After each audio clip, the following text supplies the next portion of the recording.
Man and triple murder rob, shot and succumbed to his injuries after leaving court. Hi again and welcome. This is Links 007 TV News Report, and we'll be right back with the full details to come. Welcome to Links 007 TV News Report, providing you with the best in local and international news updates. This is a place where you can get the most reliable and informative news information. Links 007 TV News Report. Welcome back and thanks for joining us. This is Links 007 TV News Report.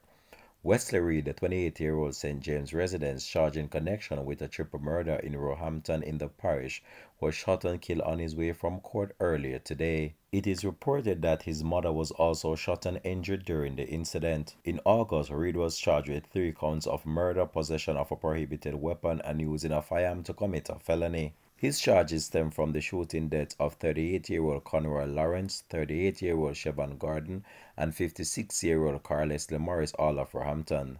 They were shot sometime after 9:30 p.m. on June the 2nd and rushed to hospital, where they all succumbed to their injuries. Reed was subsequently arrested following an investigation. He was released on a $1 million bail shortly after the incident.